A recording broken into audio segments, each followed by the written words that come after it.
दोस्तों, कार्तिक मास में स्नान करने का बहुत ही विशेष महत्व है।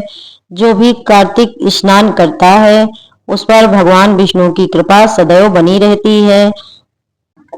इसी प्रकार किसी गांव में एक ब्राह्मण और ब्राह्मणी रहते थे। वह 7 कोस दूर गंगा यमुना स्नान करने जाते थे। रोज इतनी दूर आने जाने से ब्राह्मणी थक जाती थी।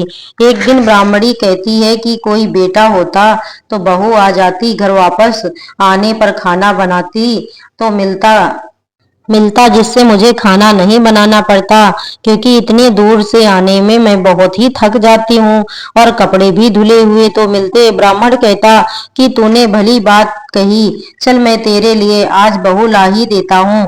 ब्राह्मण फिर बोले कि एक पोटली में थोड़ा सा आटा बांध दे, उसमें थोड़ी सी मोहर सरफी डाल दे। उससे पोटली बांध दी और ब्राह्मण पोटली लेकर चल दिया।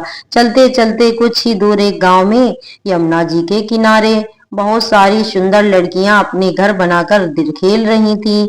उनमें से एक लड़की कहती है कि मैं तो अपना घर नहीं बिगाड़ूंगी, मुझे तो रहने के लिए या घर चाहिए।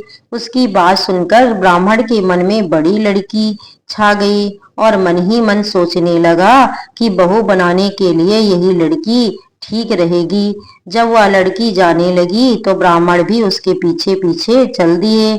और जब वह लड़की अपने घर पहुंची तब बूढ़े ब्राह्मण कहते हैं कि बेटी, कार्तिक का महीना है, मैं किसी के यहाँ खाना नहीं खाता हूँ।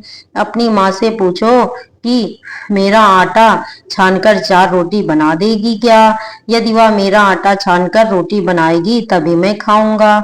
लड़की अपनी माँ को सारी बात बताती है। माँ कहती है, बेटी बाबा से कह दे कि रोटी में 4 रोटी बच गई है, वह खा लेंगे। लेकिन लड़की कहती है, नहीं माँ, बाबा ने कहा है कि मेरा आटा छानकर बनाओगी तभी वह खाएंगे। तब उनकी माँ कहती है, ठीक है, जा बाबा से कह दे कि अपना आटा दे दें। अपने आटा छाना तो उसमें से मोहर सरफी निकलती हैं। वह सोचती है कि जिनके आटे में इतनी मोहर सरफी हैं उनके घर में न जाने कितनी होंगी। तब ब्राह्मण रोटी खाने बैठे तो लड़की की माँ बोली, बाबा तुम लड़के की सगाई करने जा रहे हो? बाबा बोले कि मेरा लड़का तो काशी बनारस पढ़ने गया हुआ है, लेकिन अगर तुम कहो तो मैं खाना कटोरे से तुम्हारी लड़की को विवाह आप करके अपने साथ ले जाऊं। लड़की की माँ बोली, ठीक है बाबा, और वह विवाह कर लाए। घर आकर ब्राह्मण बोले कि दरवाजा खोलकर देखो, मैं तुम्हारे लिए बहू लेकर आया हूँ, बहू का स्वागत करो। ब्राह्मणी बोली, दुनिया ताने मारती थी, अब तुम भी मार लो। हमारे तो सास जन्म से कोई बेटा बेटी नहीं है, तो बहू कहाँ से आएगी? ब्राह्मण बोले, तुम दरवाजा तो खोलो। ब्राह्मणी ने दरवाजा खोला तो सामने बहू खड़ी देखी। तब वह आदर सत्कार से बहू को अंदर ले गई। अब ब्राह्मण ब्राह्मणी नहाने जाते तो बहू घर का सारा काम करके रखती, खाना बनाती, सास बहू ससुर के कपड़े धोती और रात में उनके पैर भी दबाती। इस तरह से काफी समय बीत गया। सासू बहू को सीख देती कि बहू चूल्हे की आग ना बुझने देना और मटके का पानी खत्म ना होने देना।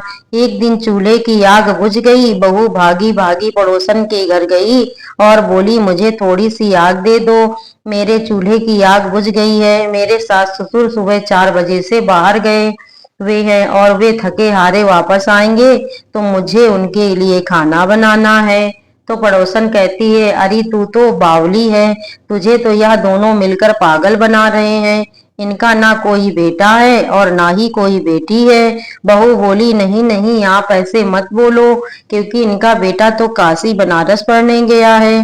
पड़ोसन फिर बोली, अरे तुझे ये झूठ बोलकर लाए हैं, इनका कोई बेटा नहीं है। अब बहू पड़ोसन की बातों में आ गई और कहने लगी, अब आप ही बताओ मैं क्या करूं? पड़ोसन कहने लगी, करना क्या है, जब सास ससुर आए तब जली फूकी रोटी बना देना, अलनी पलनी दाल बना देना, खीर की कच्ची दाल में और दाल की कच्ची खीर में डाल देना। बहू पड़ोसन की सारी सीख लेकर अपने घर आ गई और जैसे ही पड़ोसन ने बताया वैसे ही उसने किया। तब सास ससुर घर आए तब फूफा का कोई आदर सत्कार बहू ने नहीं किया और ना ही उनके कपड़े धोए।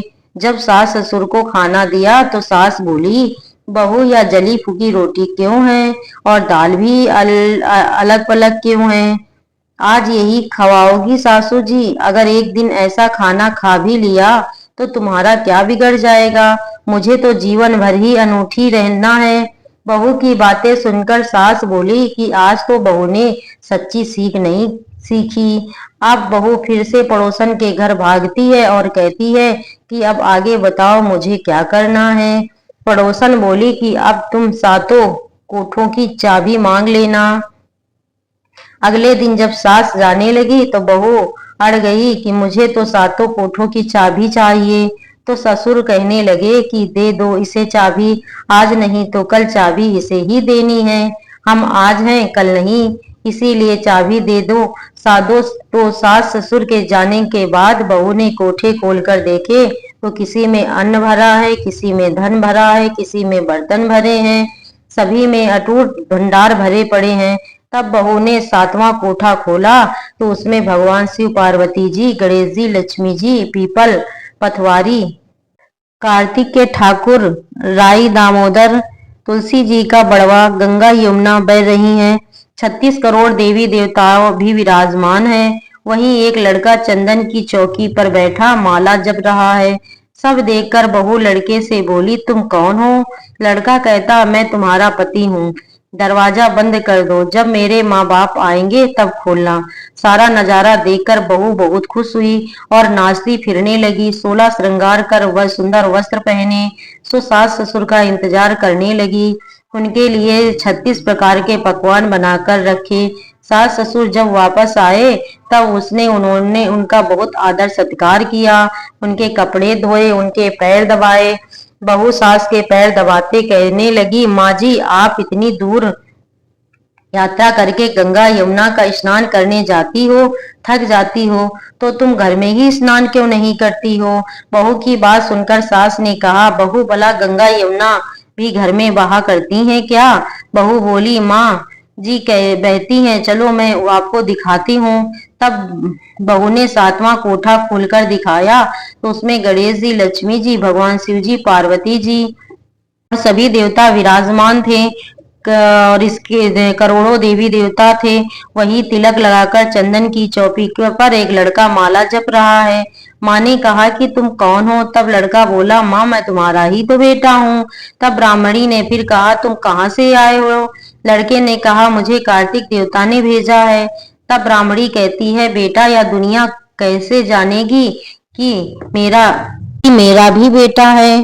मेरे देवरानी जेठानी कैसे जानेंगे? पड़ोस के लोग भी कैसे जानेंगे? तब ब्राह्मणी विद्वान पंडितों से सलाह ली तो वह बोले, इस बार बहू बेटा खड़े हो जाएं।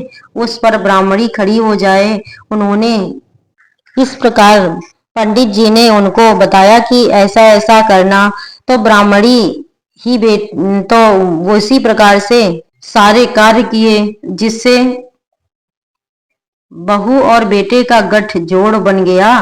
ब्राह्मण ब्राह्मणी की खुशी का ठिकाना न रहा। बहू खुश हुए और कार्तिक देवता को बहुत बहुत धन्यवाद दिया। कार्तिक देवता की कृपा से ब्राह्मण ब्राह्मणी अपने बहू बेटे के साथ खुशी खुशी रहने लगे। तो हे कार्तिक देवता, जैसे आपने ब्राह्मण ब्राह्मणी पर अपनी कृपा की, वैसे ही सभी भक्तों पर अपनी कृपा सदैव बनाए रखना। बोलिए कार्तिक देवता की जय। दोस्तों मेरा ये वीडियो आपको अच्छा लगा हो तो प्लीज लाइक और सब्सक्राइब अवश्य करें और कमेंट बॉक्स में जय कार्तिक देवता अवश्य लिखें। धन्यवाद दोस्तों।